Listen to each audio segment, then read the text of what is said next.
Bismillahirrahmanirrahim. Assalamualaikum warahmatullahi wabarakatuh. Waalaikumsalam warahmatullahi wabarakatuh. Alhamdulillah. Alhamdulillah alladzi nawwara bi kitabihil qulub wa anzalahu fi awjazi lafdhin wa a'jazi uslub. Fa'ayat balaghatuhul bulagha wa a'jazat hikmatuhul hukama wa askatat fasahatuhul fusaha wa adhalat raw'atuhu al-khutaba. Fal Qur'anu huwal hujjatul balighah wad dalalatud damighah wan ni'matul baqiyah wal ismatul waqiyah wa huwan nurul mubin wad dzikrul hakim was siratal mustaqim wa huwa shifaa'us sudur wal hakamul adlu fima uhkima wa tashabaha minal umur. Wa asyhadu an la ilaha illallah wahdahu la syarikalah al-qail jalla jalaluh law anzalna hadzal qur'an ala jabalin la ra'aitahu khashi'an mutasaddian min khasyatillah. Wa tilkal amsalu nadribuha lin-nasi la'allahum yatafakkarun. Wa asyhadu an la ilaha illallah wa anna Muhammadan 'abduhu wa rasuluh wa shafiyyuhu min khalqihi wa khaliluh ballagha risalah wa addal amanah wa nasahal ummah wa kashafallahu bihil ghummah wa jahada fillahi haqqa jihadih hatta atana al-yaqin wa nahnu ala dzalika minasyahidin. Alhamdulillah, puji dan syukur kita panjatkan kepada Allah Jalla Jalaluhu. Alhamdulillah, pada kesempatan pagi hari ini kita bisa bertemu, kita bisa berkumpul, kita bisa melanjutkan kembali majelis atau satu majelis yang akan membawa kita menjadi generasi terbaik insyaallah, yang akan menghadirkan cahaya di tengah-tengah keluarga kita, yang akan menghadirkan cahaya di tengah-tengah masyarakat kita dan bangsa kita, yaitu dengan kita hadir di majelis adab. Ikhwafillah rahimani wa rahimakumullah.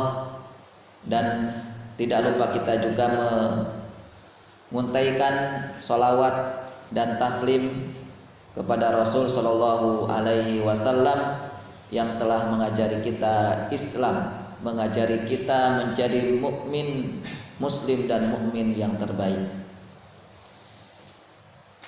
Baik, pada kesempatan pagi hari ini kita ada di majelis adab, lanjutkan insyaallah pada pembahasan yang telah disampaikan pada pertemuan yang lalu tentang salah satu keistimewaan Al-Quran yang disampaikan oleh Al-Imam An-Nawawi di dalam kitab adabnya, yaitu At-Tibyan fi Adabi Hamalatil Quran, yaitu keistimewaan Al-Quran berupa Al-Mu'jizah. Mengulangi sedikit, pada pembahasan yang telah lalu kita sudah membahas tentang keistimewaan Al-Quran oleh Al-Imam Nawawi di dalam muqaddimahnya, di dalam muqaddimah kitabnya, bahwa kitab suci kita ini adalah mu'jizah. Atau dalam arti yang lain, kitab suci kita ini bukan hanya bacaan atau bukan sumber hukum semata, bukan sumber aturan hidup semata, tetapi Al-Quran kita ini adalah mu'jizah.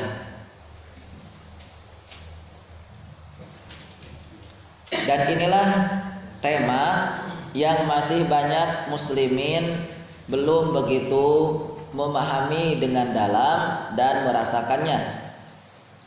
Kalau mungkin Al-Quran adalah kitab yang diturunkan kepada Nabi Muhammad, banyak dan pasti muslimin sudah tahu. Kalau mungkin Al-Quran adalah kitab suci ya, yang berasal dari Allah Subhanahu wa taala, dari Lauhul Mahfuz. Mungkin muslimin sudah tahu, sudah banyak muslimin yang tahu atau semua orang muslim tahu. Kalau kitab suci kita adalah merupakan kitab yang wajib diimani karena merupakan salah satu bagian daripada rukun iman, maka pasti muslimin sudah tahu.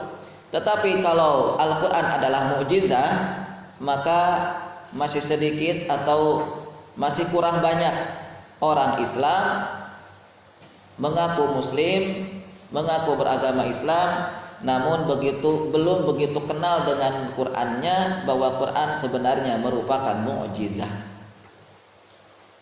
Di mana letak kemukjizatan Al-Qur'an?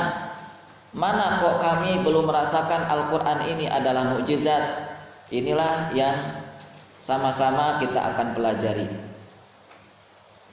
Al-Qur'an yang kita baca setiap hari, Al-Qur'an yang kita baca dan kita hafalkan setiap hari, alangkah nikmatnya ketika kita mengenali juga dengan dalam tentang kemukjizatannya, agar saat kita membaca dan menghafal Quran betul-betul merasakan kemukjizatannya.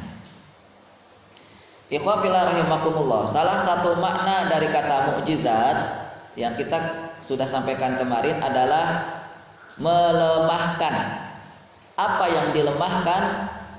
Mari kita lihat makna mukjizat. Sebagaimana yang kita sudah sampaikan dan kita kuatkan lebih jauh dengan apa yang disampaikan oleh Al-Syeikh Manna Al-Qattan yang telah mendefinisikan i'jaz atau kemukjizatan Al-Quran di dalam kitab beliau Ulumul Quran. Beliau mengatakan bahwa mukjizat itu, al-i'jaz adalah idharus sidqin nabiyyi sallallahu alaihi wasallam. Bahwa mukjizat adalah memperlihatkan kebenaran Nabi kita sallallahu alaihi wasallam, bidakwar risalati biidhari ajzil Arab, atas pengakuan kerasulannya dengan cara idhar, membuktikan dengan cara menampakkan kelemahan ajzil Arab, kelemahan orang Arab, an mu'jizatihi al-khalidah, dengan menggunakan mukjizat yang kekal al-khalidah, wahiyal Quran, dan dia adalah Al-Quranul Karim. Maka kita lihat pengertian dari mukjizat yang telah disampaikan oleh beliau Manna Al-Qattan, bahwa mukjizat adalah memperlihatkan kebenaran Nabi kita, bahwa Nabi kita adalah utusan Allah, membuktikan kebenaran Nabi atas pengakuannya sebagai Rasul utusan Allah. Maka mukjizat adalah bukti benarnya Nabi kita sebagai utusan Allah. Mana bukti bahwa Nabi Muhammad adalah utusan Allah? Ini ada mukjizat, yaitu Al-Quran salah satunya. Lalu berikutnya, bahwa mukjizat itu adalah berfungsi untuk melemahkan siapa? Melemahkan al-Arab, ajzil Arab, melemahkan bangsa Arab. Mengapa harus orang Arab? Mengapa harus orang Arab terlebih dahulu yang dilemahkan oleh Rasulullah dengan mukjizatnya, yaitu Al-Quran? Karena merekalah orang Arab ini merupakan mad'u pertama Nabi. Mad'u atau orang masyarakat yang didakwahi oleh Nabi pertama kali. Karena merekalah masyarakat yang pertama kali diajak kepada Allah, Karena merekalah masyarakat Arab yang mereka memiliki banyak sekali potensi besar. Ada apa di dalam diri masyarakat Arab? Potensi apa saja yang mereka miliki? Yang pertama ada Ka'bah.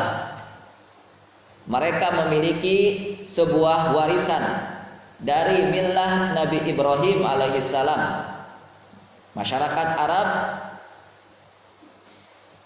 mereka memiliki warisan dari Nabi Ibrahim, yaitu Ka'bah, yang sangat penting nantinya untuk agama, untuk din, untuk Islam yang sedang didakwahkan oleh Rasul Muhammad SAW. Yang kedua, keistimewaan orang Arab pun mereka memiliki kecerdasan yang tinggi, yaitu dengan daya hafalan yang sangat kuat.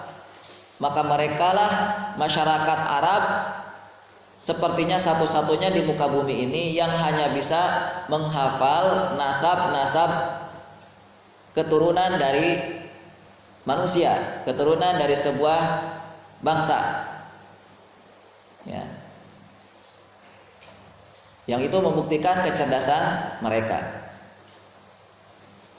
Lalu keistimewaan orang Arab yang lain adalah mereka sebuah masyarakat yang memiliki kejeniusan di dalam aktivitas perdagangan dan bisnis. Di dalam aktivitas perdagangan dan bisnis, sehingga Allah puji, Allah kekalkan kejeniusan mereka dalam hal bisnis ini di dalam surat Quraisy dengan ungkapan rihlatasyita'i was-shaif. Dengan ungkapan pertama kali di dalam ayat pertamanya liilaf ilaf. Nah, kalau di dalam terjemahan diterjemahkan dengan ilaf itu diterjemahkan dengan kebiasaan, tetapi sebenarnya kebiasaan ini kurang mewakili potensi dan keistimewaan keahlian dari perdagangannya orang-orang Quraisy. Mereka ini bukan sekedar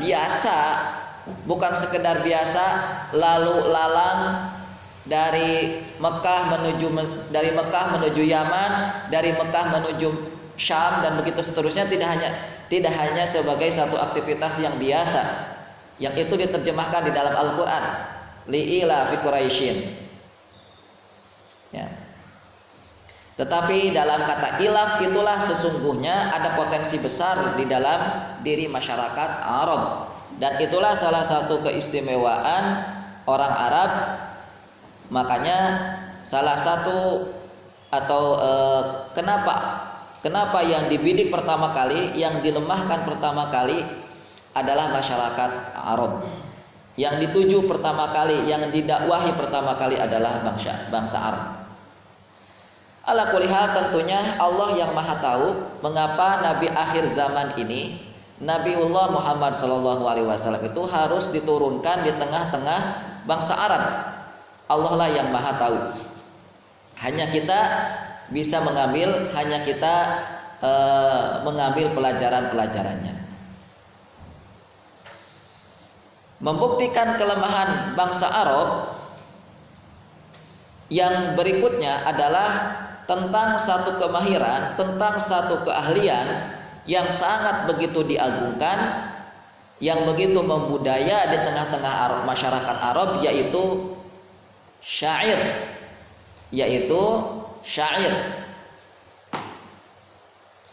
Dan inilah yang menjadi sasaran daripada kemujizatan Al-Quran. Inilah yang menjadi sasaran Al-Quran dalam kemujizatannya. Fungsi Al-Quran itu salah satunya adalah melemahkan apa yang menjadi kesombongan mereka, yaitu syair.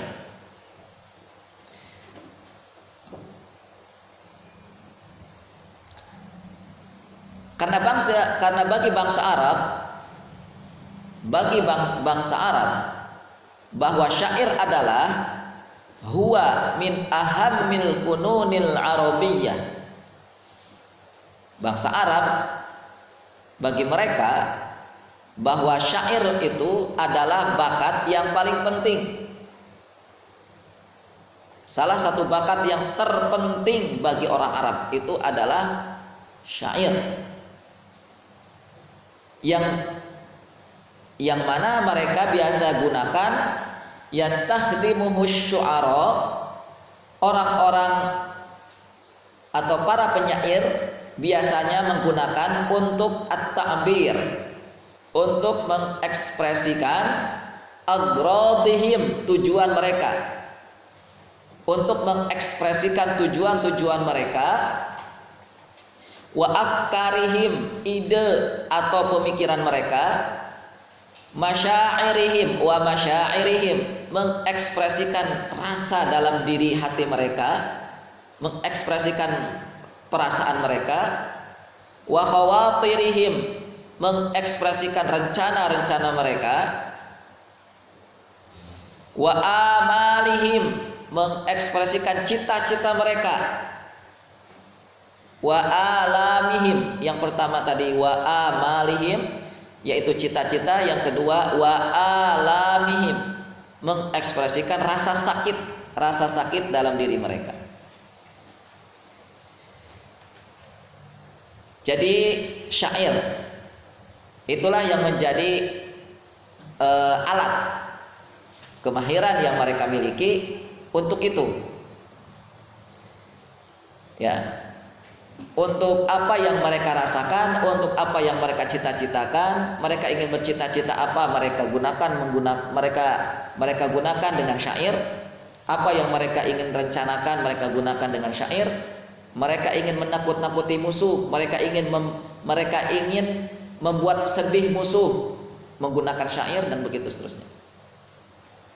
Wa min a'radhish syi'r al-arabi, dan di antara fungsi atau di antara tujuan daripada syair Arab itu adalah yang lainnya al-madhu, ditujukan untuk memuji,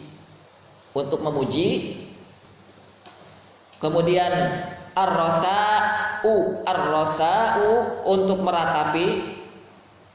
Kalau ada kehilangan, ada orang yang dicintai meninggal, ya, kemudian ada sesuatu yang dicintai kemudian hilang, mereka meratapi. Nah, meratap itu merasakan yang sedih, merasakan kesedihan yang teramat sangat kuat, itu mereka lampiaskan dengan syair. Al-Ghazal kemudian juga untuk menumpahkan rasa cinta. Mereka mencintai apa, mereka mencintai siapa, itu pun mereka mengekspresikannya dengan syair. Kemudian al-hammasah, semangat perang, semangat berdagang, ya, kemudian semangat berburu, semangat aktivitas kebiasaan mereka, termasuk semangat dalam bertani, mereka lampiaskan mengekspresikan menggunakan syair. Itulah fungsi syair bagi mereka yang sangat begitu mereka banggakan. Jadi fungsi mukjizat adalah salah satunya memang untuk melemahkan, yaitu melemahkan sebuah kemahiran, keahlian atau kemampuan yang paling diagungkan atau bisa jadi dibanggakan, malah disombongkan oleh manusia di zamannya.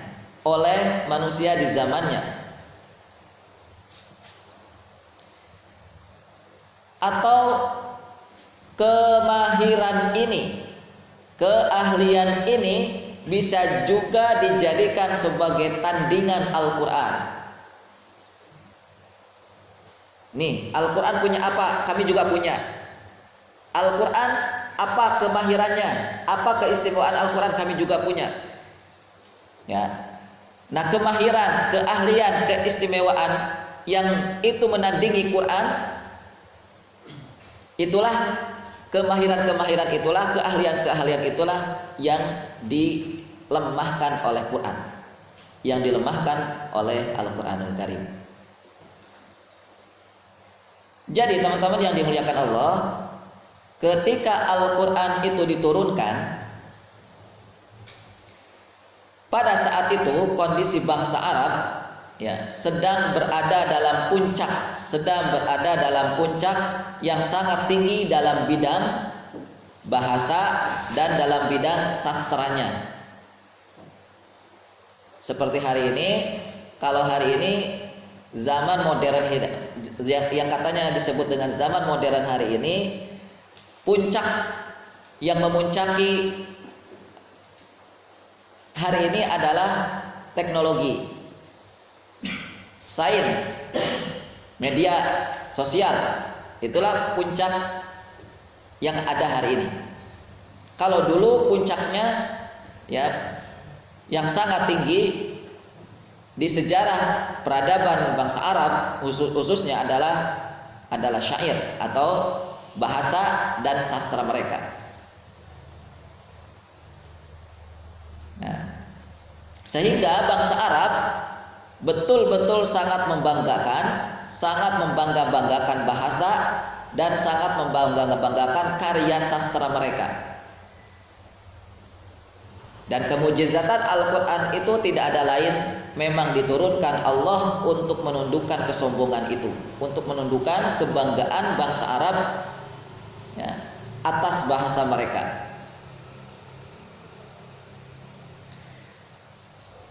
Di antara kemujizatan Al-Quran, kita masuki sekarang kemujizatan Al-Quran, yaitu dari sisi bahasa. Dari sisi bahasa. Dan tentunya bahasa di sini adalah bahasa Arab, bukan bahasa Indonesia, bukan bahasa Inggris. Kemujizatan Al-Quran salah satunya adalah kemujizatan Al-Bayan atau Al-Lughat, kemujizatan bahasa. Dan tentu di sini adalah yang dimaksud bahasa di sini adalah bahasa Arab. Allah Subhanahu wa taala menjelaskan hal ini di dalam firman-Nya. A'udzubillahi minasyaitonirrajim. Inna anzalnahu Qur'anan Arabiyyan la'allakum ta'qilun. Sesungguhnya kami menurunkan Al-Quran berupa kitab yang berbahasa Arab, Qur'anan Arabiyyan. Surat Yusuf ayat yang kedua, agar kamu memahaminya, la'allakum ta'qilun. Pakar tafsir yang sangat terkenal Al-Imam Ibnu Katsir rahimahullahu ta'ala ketika menafsirkan surat Yusuf ayat yang kedua ini, beliau menjelaskan tentang keistimewaan yang dimiliki oleh bahasa Arab. Beliau mengatakan, wadzalika li'anna lughatal Arab afsahul lughat wa abyanuha wa awsa'uha wa aktsaruha ta'diyatan lil ma'ani allati taqumu bin nufus. Kenapa bahasa Arab itu digunakan oleh Allah untuk memahamkan wahyunya? Kenapa Allah menggunakan bahasa Arab untuk memahamkan wahyunya kepada umat manusia? Kenapa Al-Quran menggunakan bahasa Arab? Karena bahasa Arab adalah bahasa yang paling fasih. Bahasa Arab adalah bahasa yang paling fasih, afsahul lughat, bahasa yang paling fasih. Wa abyanuha, bahasa yang paling jelas. Yang paling jelas. Lalu juga bahasa yang paling luas. Yang paling luas kosakatanya. Wa aktsaruha ta'diyatan lil ma'ani allati taqumu bin nufus, juga paling efektif atau paling mampu dalam menyampaikan sebuah makna di dalam jiwa, ya, sebuah rasa lah gitu ya, sebuah rasa. Itulah keistimewaan bahasa Arab. Itulah keistimewaan bahasa Arab. Lihat, salah satunya bahasa Arab itu kata Al-Imam Ibnu Katsir merupakan bahasa yang paling luas kosakatanya. Dan sekarang terbukti. Coba kamus mana di dunia ini yang paling tebal? Kamus bahasa mana di dunia ini kamusnya yang paling tebal? Tentu kita akan bisa menjawab, namanya kamus bahasa Arab. Di dalam bahasa Arab ada kamus yang bernama Lisanul Arab. Itulah yang hari ini kamus yang paling tebal. Kamus bahasa Arab yang paling tebal secara khusus dan kamus bahasa secara umum yang paling tebal. Kamus bahasa Indonesia berapa tebalnya? Kamus bahasa Inggris berapa tebalnya? Adakah kamus bahasa Inggris yang antum tahu sampai berjilid-jilid? Ya. Belum pernah lihat kamus Lisanul Arab? Panjang sekali Lisanul Arab. Panjang sekali.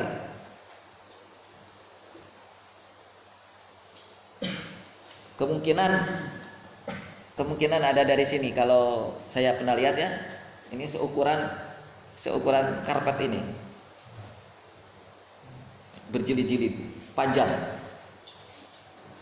Itu kamus bahasa. Belum lagi ditambah dengan kamus-kamus bahasa Arab yang lain.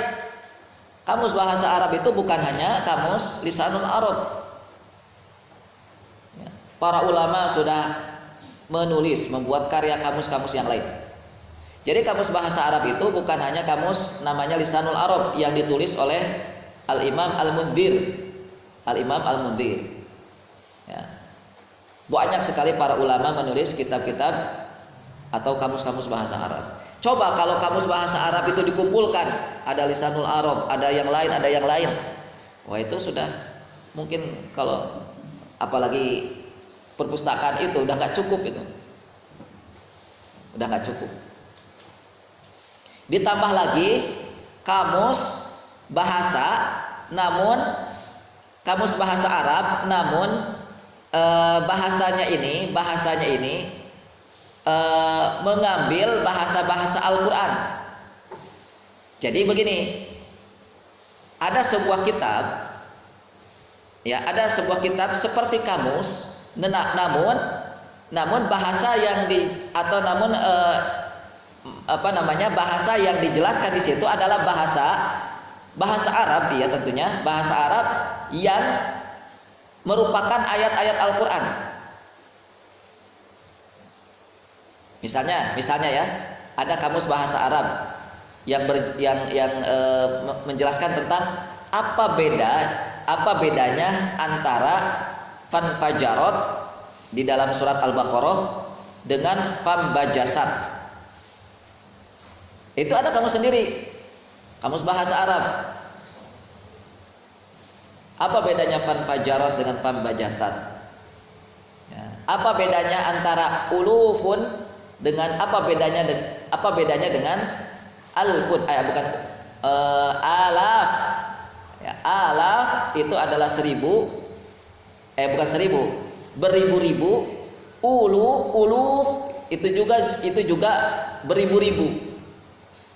maknanya juga beribu-ribu. Tetapi uluf yang artinya beribu-ribu berbeda dengan kata alaf yang diartikan dengan dengan beribu-ribu juga. Itu ada kamu sendiri itu. Baik. Ikhwafillah rahimani wa rahimakumullah. Lalu berikutnya, keistimewaan bahasa Arab yang lain adalah bahasa yang mampu menjelaskan rasa di dalam jiwa. Bahasa yang mampu menjelaskan rasa yang ada di dalam jiwa. Jiwa maunya apa? Itu yang hanya bisa mengekspresikan melalui bahasa adalah bahasa Arab.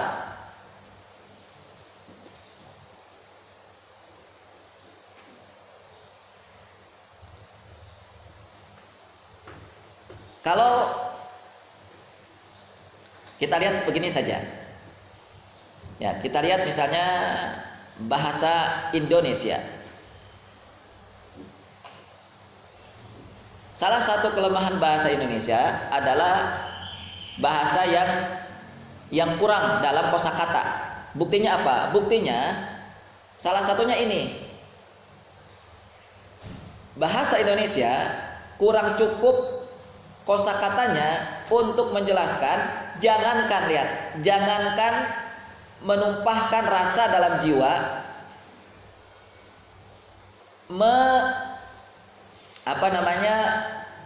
menjelaskan menggunakan bahasa Arab, menjelaskan yang itu menggunakan bahasa Indonesia, menjelaskan kalimat-kalimat, ungkapan-ungkapan yang ada di dalam bahasa-bahasa daerah, ungkapan-ungkapan ataupun bahasa-bahasa di dalam bahasa daerah di masyarakat Indonesia ini. Antum mungkin pernah merasakan begitu ya, menggunakan bahasa Jawa misalnya, atau menggunakan bahasa daerah mana begitu, lalu coba nanya, ini padanan katanya dengan menggunakan bahasa Indonesia apa ya?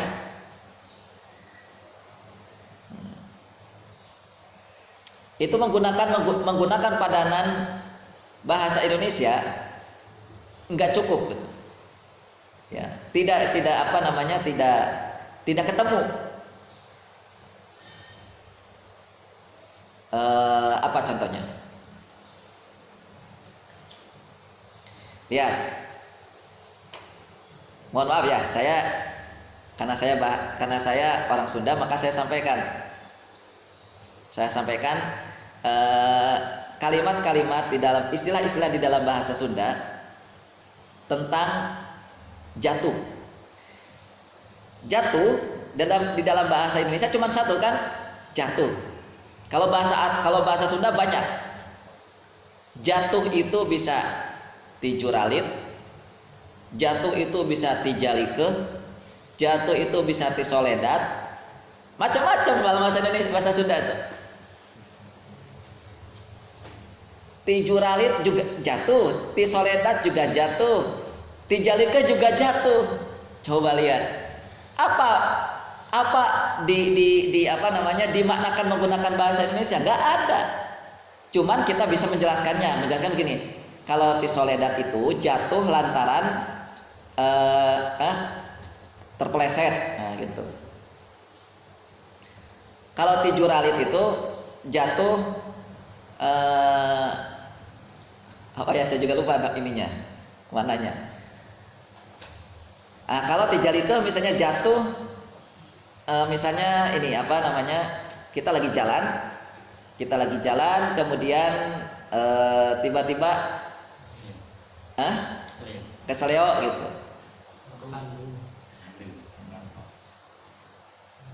Atau di dalam bahasa yang lain ya, bahasa di daerah Indonesia, di daerah kita. Ya. Baik.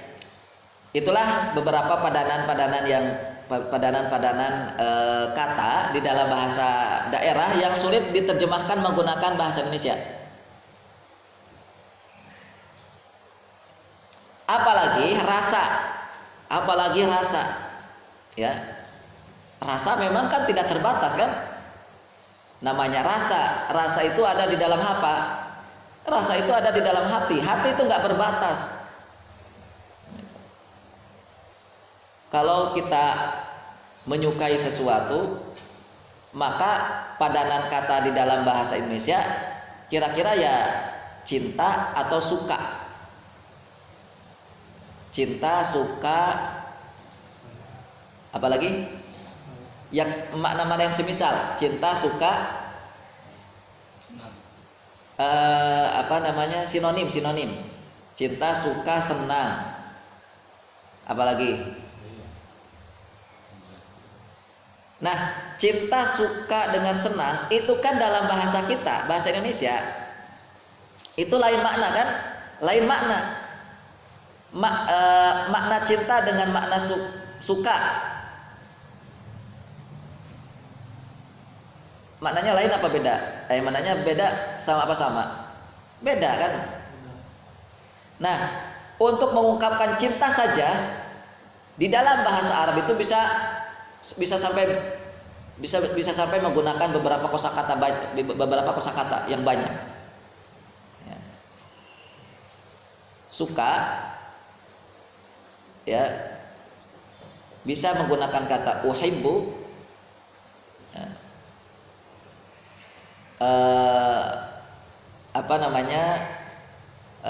Atau uridu, nah, gitu, atau yang lain. Baik. Nah, maka beberapa penjelasan ini ya semoga cukup. Ya, tentunya tidak cukup ya. Hanya sedikit saja untuk membuktikan kalimat daripada Al-Imam Ibnu Katsir rahimahullah bahwa yang namanya bahasa Arab itu adalah sebuah bahasa yang istimewa.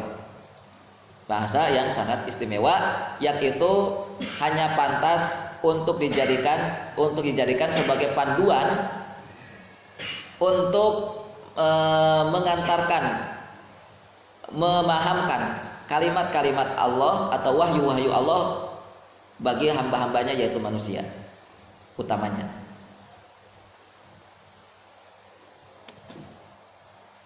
Baik, mari kita lihat apa yang ada di dalam Al-Qur'anul Karim. Ya, sekarang kita kepada Al-Qur'an. Kemujizatan bahasa yang ada di dalam Al-Qur'an. Ikhwafillah rahimani wa rahimakumullah. Yang pertama saya ingin menjelaskan tentang akhir-akhir ayat yang begitu banyak, akhir-akhir ayat yang senada yang begitu banyak, namun tentu di situ penuh dengan hikmah.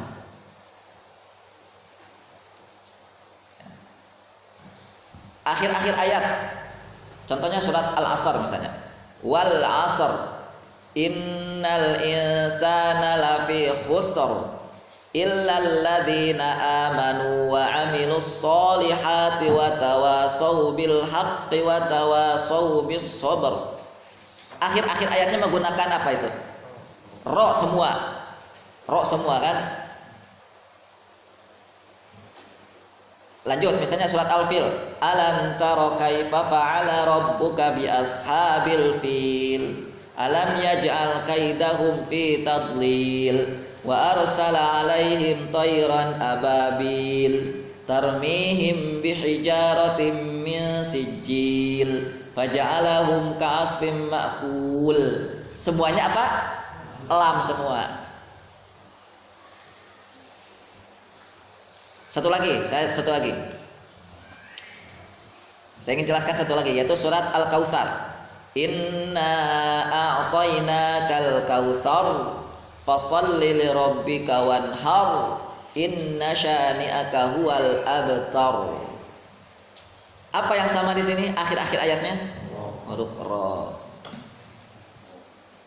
Indah. Indah didengar. Indah didengar. Namun ingat, ini Quran, bukan nasyid.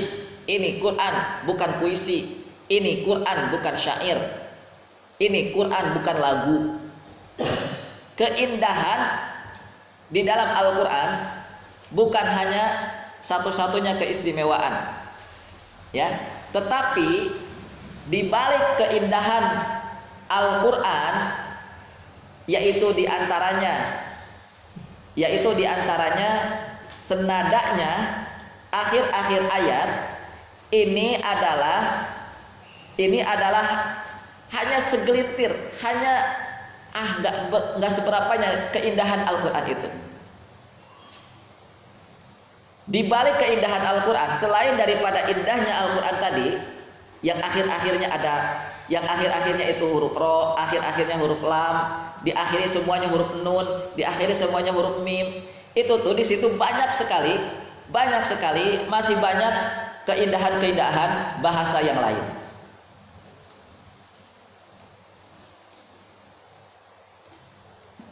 Nah, tadi surat apa yang pertama? Al-Asr. Lihat. Nah, saya ingin coba menunjukkan kepada antum bagaimana ketika Al-Quran itu dibikin oleh manusia.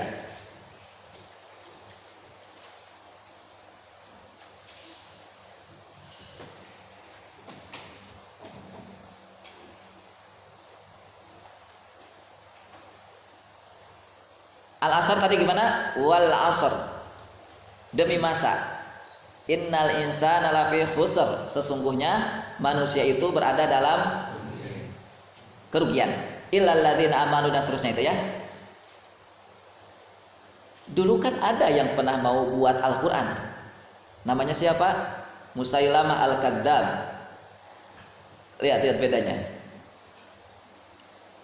Ketika muncul surat, ketika turun wahyu Al-Asr misalnya, kemudian Musailamah mendengar ada salah satunya sahabat Amr bin As kalau tidak salah, menyampaikan, wahai Musailamah, telah turun wahyu wal asr, coba bisa nggak kamu buat? Bisa. Amr itu orang Arab kan, kita tahu sudah dijelaskan tadi, Arab itu adalah mereka yang cerdas. Ketika mereka itu ingin menandingi, ingin menantang syair-syair, itu nggak perlu sehari dua hari untuk bisa membalas. Cukup beberapa detik mereka merenung, langsung ketemu. Maka ketika itu juga sama, ketika wal asr turun, maka Musailamah diam sejenak, langsung mengeluarkan ayat. Ayatnya Musailamah apa? Musailamah mengatakan, ya wabar, wa ya wabar, innama anta iradun wa sadar, wasairuka nafrun. Wasairuka nafrun naqr. Itu ayatnya Musailamah untuk menandingi Al-Asr. Artinya apa? Ya wabar, wahai bulu. Ya wabar lagi, wahai bulu. Ini juga sama, diketawain sama orang-orang Arab gitu. Saya kalau lagi baca ini, kemarin baca ketawa sendiri. Ya, innama anta iradun wa sadar. Sesungguhnya kamu hanyalah sebutan dan sesuatu yang muncul. Wasairuka nafrun naqr. Sedangkan keseluruhanmu hanyalah lubang. Ya, di mana sisi makna keindahannya? Memang indah kan? Ya wabar, indah kan? Mirip semuanya. Innama anta iradun wasadar. Nah, lagi ada yang lucu lagi. Tadi surat apa? Al-Fil. Lihat. Al-Fil gimana ayatnya? Alam tara kaifa fa'ala rabbuka bi ashabil fil. Alam taro, tidakkah kamu melihat bagaimana perbuatan Rabbmu, bagaimana Rabbmu telah berbuat kepada ashabul fil, kepada pasukan gajah, kepada pasukan gajah. Alam yaj'al kaidahum fi tadlil. Ya, alam yaj'al kaidahum fi tadlil. Bukankah Allah telah menjadikan kaidahum, makar mereka di dalam kesesatan, tadlil dan seterusnya. Turun ayat Al-Fil. Lalu sahabat tadi mengatakan kepada Musailamah, "Wahai Musailamah, telah turun ayat." Musailamah sama. Dia duduk sebentar, diam, lalu keluar ayat. Itu ayat Musailamah. Cerdasnya Musailamah gitu. Orang Arab itu cerdas. Coba antum bisa nggak menandingi? Jangan Al-Quran jangan ya.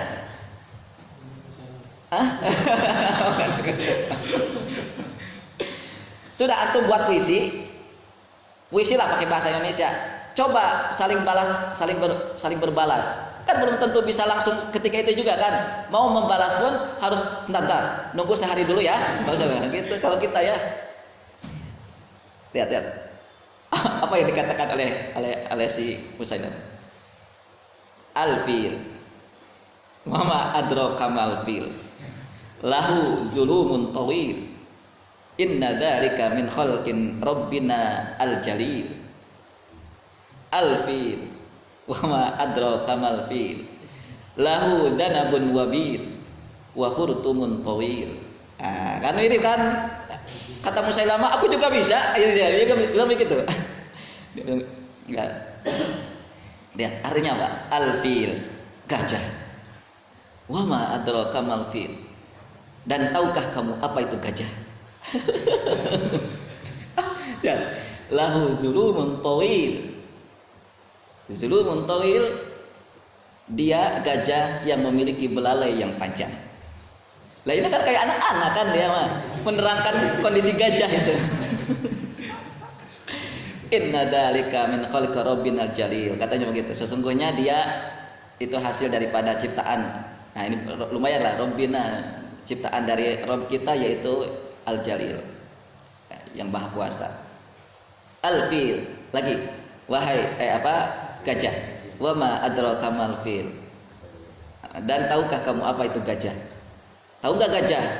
Enggak tahu apa itu. Nah, lalu si Musailamah mengatakan, lahu danabun wabil, yaitu yang memiliki telinga yang lebar.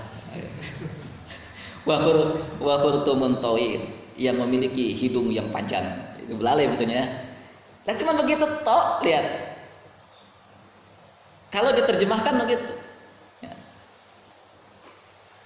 Di mana sisi kemujizatannya? Di mana sisi kemujizatannya? Dia hanya menerangkan apa yang dari sisi sesuatu yang nampak. Ruhnya jelas, nggak ada di sini. Ruhnya mana? Ruh dari kalimat-kalimat yang ditampilkan oleh si Musailamah ini. Satu lagi, Al-Kautsar. Sebenarnya banyak ini. Ini ada ayat ya yang dia tandingi. Ada surat An-Nazi'at ditandingi oleh dia. Surat An-Nazi'at, kemudian Li'ila fi Quraisy, surat Quraisy, lalu ada surat Al-Lail, ada surat Asy-Syams. Ya. Surat Al-Kautsar. Inna a'tayna, kita baca dulu Qur'annya. Inna a'tayna kal kautsar. Sesungguhnya kami telah memberikan kepadamu wahai Muhammad al-kautsar. Al-kautsar, telaga kautsar, sesuatu yang banyak. Fasholli li rabbika wanhar, maka salatlah kepada Rabbmu, wanhar, dan menyembelihlah. Dan seterusnya ya. Apa yang dilakukan oleh si Musailamah? Sama. Ya, sejenak ya, dia merenung dan keluarlah ayatnya. Asik. Ayatnya langsung keluar. Apa yang dia katakan? Ayat mana yang dia sebut ya? Dia menyebutkan inna a'tainakal jahad. Inna a'tainaka al-jamahir. Bukan jangan. Inna a'tainakal jamahir. Fasalli li rabbika wahajir. Wala tuti' kulla sahirin wa kafir. Itu ayatnya Abu Salim. Inna a'tainaka al-jamahir. Sesungguhnya kami telah memberi Anda, ya, jamahir. Jamahir artinya pengikut. Sesungguhnya kami telah memberi Anda pengikut. Fasalli li rabbika wahajir. Lakukanlah doa kepada Tuhan Anda dan membuatnya lebih keras. Wahajir. Wala tuti kulla sahir wa kafir. Dan janganlah engkau taati dan janganlah kamu taati setiap penyihir dan orang kafir. Nah, gitu. Baik. Ini dari sisi apa tadi? Dilihat dari sisi prosa atau senada keindahan-keindahan di akhir-akhir ayatnya. Walaupun sedikit ada yang bisa lah, wajar kalau begitu Maya, karena memang ya ada sisi persamaan sih memang antara Quran dengan syair. Ya dari sisi itu, tetapi tidak ada yang didapatkan dari syair-syair yang dijadikan sebagai tandingan-tandingan Quran. Karena Quran itu menyajikan untuk kita bukan dari sisi keindahan semata. Al-Quran itu disajikan untuk kita, di sana juga ada makna-makna yang luar biasa. Ada keterkaitan ada keterkaitan antara ayat sebelumnya dengan ayat setelahnya dengan ayat berikutnya. Saling ada keterkaitan. Lalu juga ada maksud, ada makna di balik setiap ayat, di balik setiap kata, bahkan di balik setiap huruf. Itu Quran. Kemudian Quran pun juga menyajikan sesuatu yang sangat-sangat presisi, sangat sempurna dalam keserasian dan keakuratan. Al-Quran itu sangat akurat, Al-Quran itu sangat serasi. Lalu yang dimiliki Quran juga, Quran memiliki kemampuan untuk menenangkan hati. Quran memiliki kekuatan untuk menenangkan hati atau rasa bagi si pembaca ataupun bagi yang mendengarkan. Lalu Quran pun juga memiliki kemampuan untuk mengobati, untuk menjadi obat dari semua rasa sakit, Ada kedalaman makna. Kemudian yang sangat juga penting yang dimiliki oleh Quran adalah Quran memiliki kemampuan untuk meninggikan dan merendahkan sebuah kaum. Ya, banyak hal yang dimiliki oleh Quran. Banyak hal yang dimiliki oleh Quran yang itu bukan hanya sekedar keindahan semata. Itu keindahan hanya sebagian kecil daripada keistimewaan atau kemujizatan Al-Quran.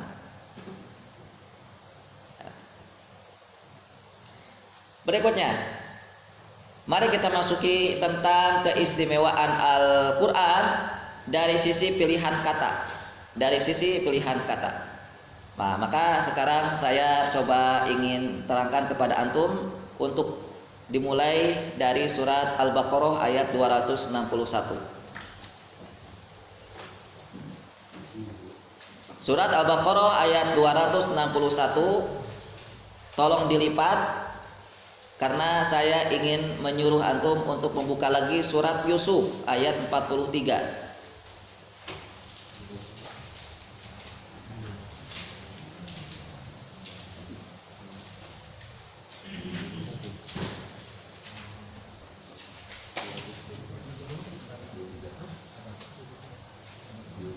Surat Al-Baqarah ayat 261. Yang pertama, dan yang kedua surat Yusuf ayat 43.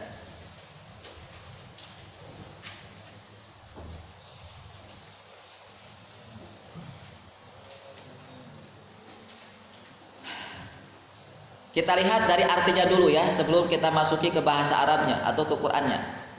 Artinya dulu. Perumpamaan nafkah yang dikeluarkan perumpamaan infak itu, ya, orang-orang yang menafkahkan hartanya di jalan Allah adalah serupa dengan sebutir benih. Serupa dengan sebutir benih dan menumbuhkan 7 bulir, menumbuhkan 7 tangkai bulir. Bulir tahu nggak? Kalau antum lihat padi kan ada yang tangkainya gitu ya. Nah begini.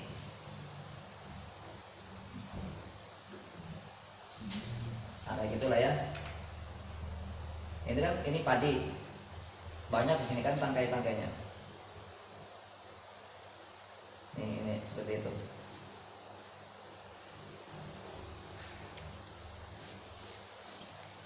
Nah, itu namanya bulir atau tangkai. Itu yang pertama surat Al-Baqarah. Jadi Allah umpamakan orang yang berinfak itu, yang menginfakkan harta itu di jalan Allah serupa dengan sebutir benih yang menumbuhkan 7 bulir.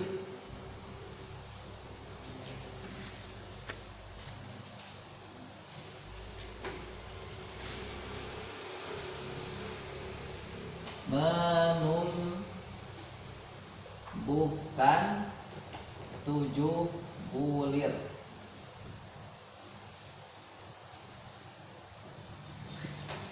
Menumbuhkan 7 bulir. Kita masuk ke ayat yang kedua, surat Yusuf ayat 43. Ya. Ini kisah tentang mimpinya raja di saat dimana Nabi Yusuf berada di Mesir. Tapi waktu itu beliau masih di penjara. Raja Mesir mengatakan kepada para pembantunya bahwa aku bermimpi melihat 7 tangkai biji-bijian. Aku melihat 7 tangkai yang hijau dan 7 tangkai lagi yang kering.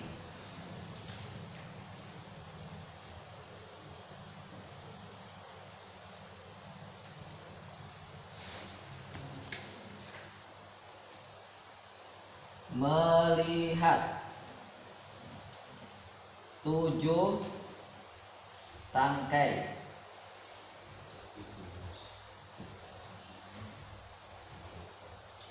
juga masih bisa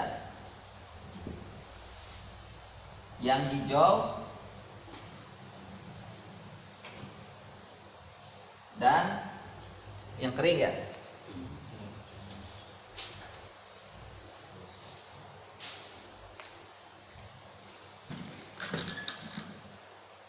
Aku melihat, kata si raja tadi, di dalam mimpinya 7 tangkai yang hijau dan 7 tangkai yang kering.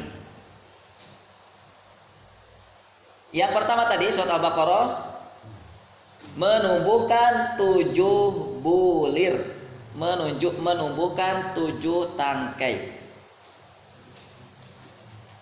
Lihat, saya ingin, atau pertama kali saya jelaskan menggunakan bahasa Indonesia terjemahannya supaya ada rasa ketika kita melihat sisi bahasa Arabnya ataupun Qur'annya. Mari kita lihat Al-Qur'annya. Al-Baqarah dulu. A'udzubillahi minasyaitonirrajim. Matsalul ladzina yunfiquna amwalahum fi sabilillahi kamatsali habbatin ambatat sab'a sanabil. Perumpamaan orang yang menginfakkan itu seperti dia satu butir benih yang menumbuhkan 7 bulir.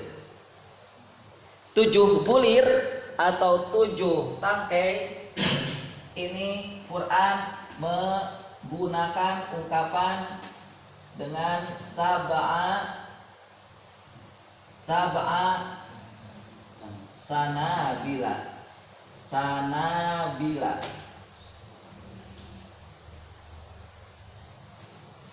Menumbuhkan 7 bulir.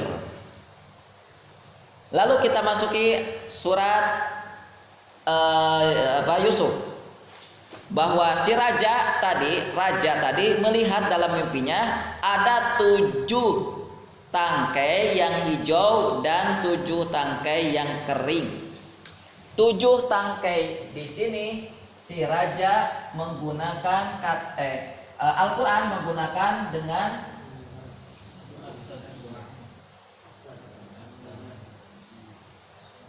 sab'a apa? Ya, sumbulat.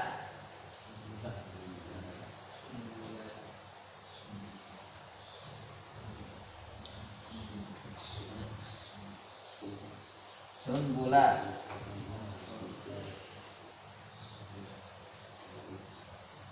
Kalau kita perhatikan menggunakan bahasa Indonesia atau terjemahnya, ini seakan tidak ada bedanya. 7 bulir atau 7 tangkai yang tumbuh bagi orang-orang yang menginfakkan, bagi dia yang berinfak itu, ya satu biji kemudian menumbuhkan 7 tangkai, itu seakan-akan kata 7-nya di situ tidak ada bedanya dengan kata 7 yang ada di dalam surat Yusuf, yaitu 7 tangkai yang dilihat oleh Raja Mesir ketika mimpinya.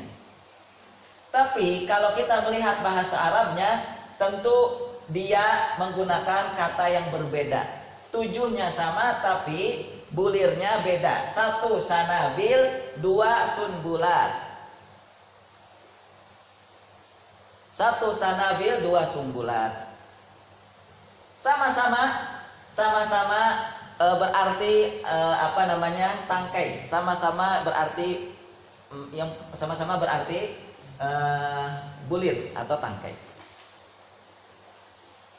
Lalu apa bedanya? Lalu kenapa Allah bedakan? Apa bedanya? Kenapa Allah bedakan? Inilah dibalik kemujizatan Quran di sini, yaitu keakuratan. Allah ingin membuat kita ini paham bahwa Al-Quran itu akurat, serasi. Allah di dalam sebuah ayat itu sedang menggambarkan apa, maka semua ayat, semua kata, semua kosakata yang digunakan itu merujuk kepada maksud daripada ayat yang merujuk kepada maksud di dalam surat, di dalam sebuah surat atau di dalam sebuah ayat.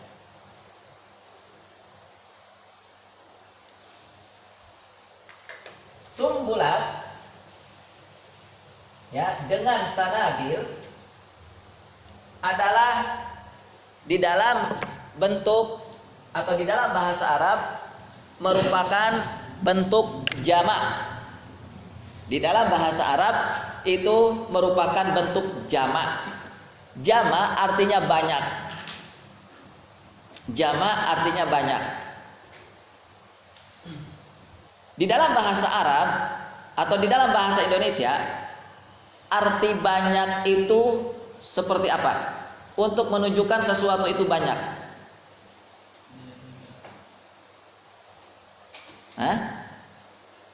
Di dalam bahasa Indonesia, untuk menunjukkan arti tentang sesuatu itu banyak digunakan dengan cara apa? Menggunakan apa? Sesuatu itu banyak. Satu dengan diulang-ulang. Satu masjid, maka kita akan menggunakan dengan bahasa Indonesia dengan kata apa? Masjid saja. 1 masjid. 2 masjid, maka masjidnya ada 2, maka kita akan mengatakan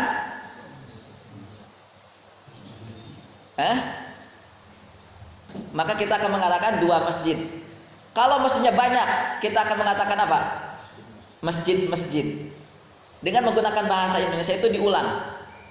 Masjid-masjid.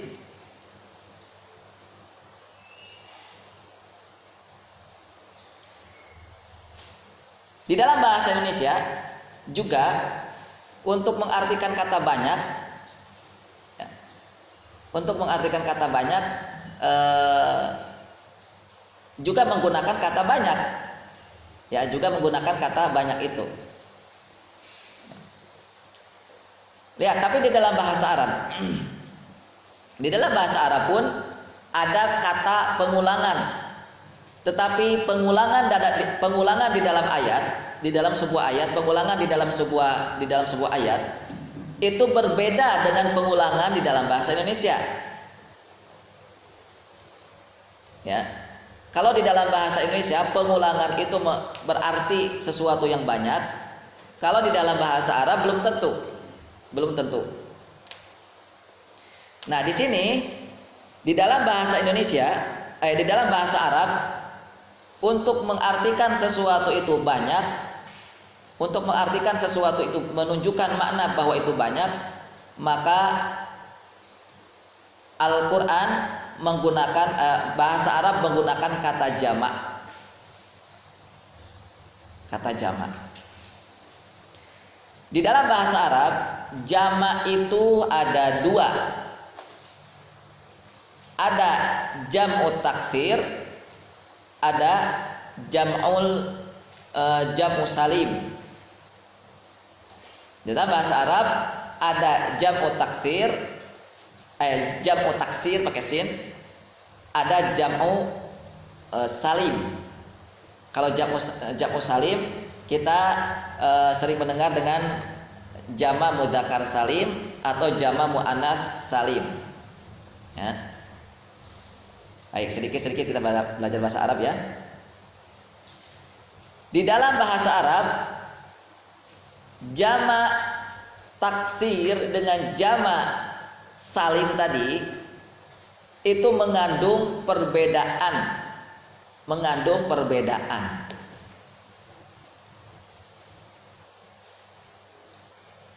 Kalau jama' salim itu bermakna jam'ul qillah. Jam'ul qillah. Kalau jama' salim. Jama' salim itu mana? Jama' salim itu adalah ketika ada kata yang berakhiran alif atau wawu, kok alif sih? Wawu dan nun atau iya dan nun. Ya. Atau juga ini salah satunya alif dan ta.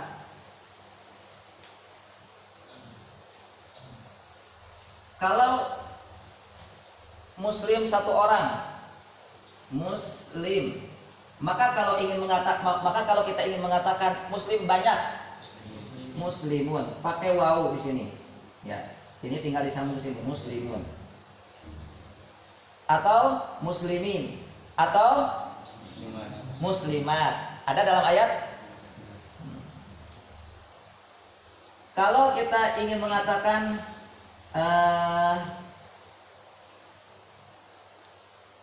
apalagi ya, cukup ini contohnya ya. Ini namanya jama' salim. Ini namanya jama' salim. Yaitu jama' yang pokok katanya tidak berubah. Tidak berubah, lihat. Ini muslim, tinggal tambah wawu dengan nun, tidak berubah. Mim sin lamnya tidak berubah. Ya, tidak berubah. Beda dengan jamak taksir. Kalau jamak taksir itu gini. Misalnya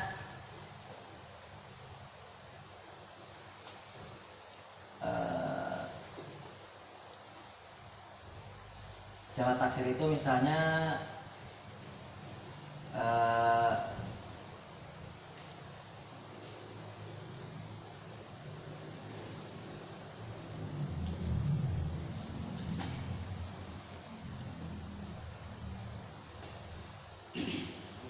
ini aja lah.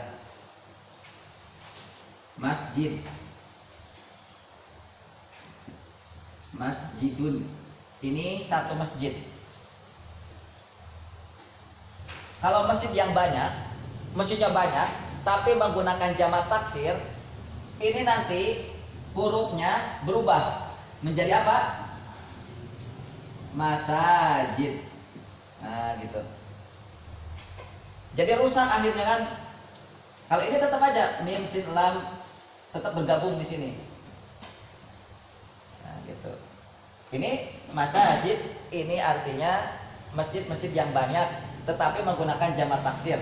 Muslimun ini adalah muslim yang banyak tetapi menggunakan jamak salim. Ya. Jamak salim tahu ya, lihat. Ini perbedaannya. Selamat. Salim itu selamat. Selamat dari apa? Selamat dari perubahan. Enggak berubah-berubah. Mim sin lam mim berubah, enggak berubah. Walaupun di belakangnya waw nun, di belakangnya iya nun, di belakangnya iya ta, enggak berubah. Tapi kalau jamak taksir, taksir itu artinya pecah artinya. Ya, ini lihat berpecah akhirnya kan, dari tadinya masjidun dari masajid. Ya, baru satu saja udah mau masuk. Ya, baik. Kalau begitu, jamak salim dengan jamak taksir itu apa bedanya? Kalau lihat perbedaan bentuk sudah kita tahu. Sekarang perbedaan makna. Perbedaan makna jamak taksir itu jamak yang mengandung unsur banyak di atas 10. Kalau jamak salim itu adalah jamak bentuk banyak tetapi berbatas. Dibatasi dengan jumlah dari 3 sampai 10. Jumlah dari 3 sampai 10 itu jamak salim. Muslimun, muslimin, muslimat itu jamak banyak sih banyak, tetapi dia berbatas dari 3 sampai 10. Tetapi kalau masajid, masjidnya banyak, tetapi banyaknya bukan dari 3 sampai 10, tetapi dari 10 sampai. Nah, gitu. Saking banyaknya. Lihat, kita masuk ke ayat. Tema tentang apa? Jamaknya yang menggunakan taksir. Tema tentang apa? Di surat apa? Tema tentang apa? Yang satu tema tentang infak, yang satu tema tentang mimpi. Yuk sebutkan. Tema tentang apa yang digunakan kata jamaknya menggunakan jamak taksir? Hah?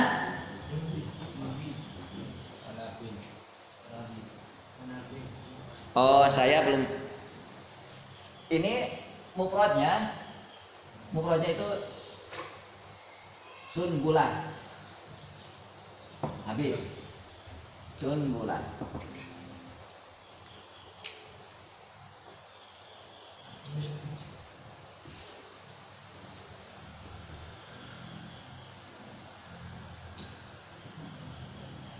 Sunbulan. Ini pakai tak marbutoh ya. Kalau tidak ada pakai tak marbutoh jadinya sunbulan.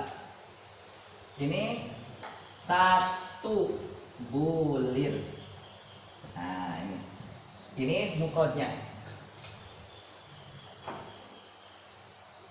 Jadi jamak mana atau tema tentang apa yang menggunakan jamak taksir? Hah? Jamak taksir. Lihat kata sunbulahnya. Lihat kata sunbulahnya mana yang berubah? Jamak taksir adalah di tema tentang infak. Kalau tema tentang mimpi menggunakan jamak salim, yaitu sunbulat. Tadi bahwa makna daripada jamak salim itu bentuk banyak namun dia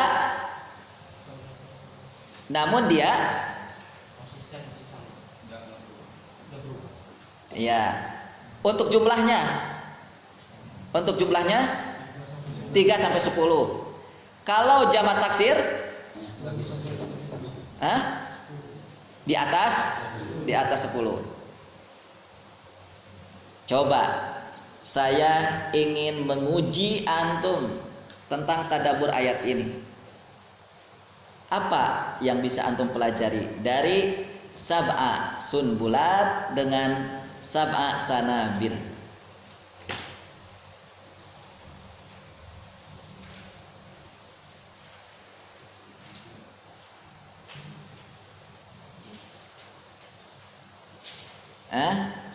Sudah ya, nanti aja kita pelajari di pekan yang akan datang. Kalau antum ini PR ya. Untuk tema tentang kemujizatan Al-Qur'an. Baik, saya cukupkan kalau begitu untuk pembahasan kali ini. Sengaja saya coba tampilkan tentang sisi-sisi keajaiban bahasa di dalam Al-Qur'an. Sisi-sisi keajaiban bahasa di dalam Al-Qur'an yang kita harapkan nanti ketika membaca Quran itu ada gerak, ada rasa. Oh, ini mukjizat. Oh, ini keajaiban. Baik, kita selesaikan atau kita lanjutkan pendalaman ayat dari Al-Baqarah dan surat Yusufnya, insyaallah pada pertemuan yang akan datang. Berikutnya mari kita masuki majelis tasmik. Dipersilakan.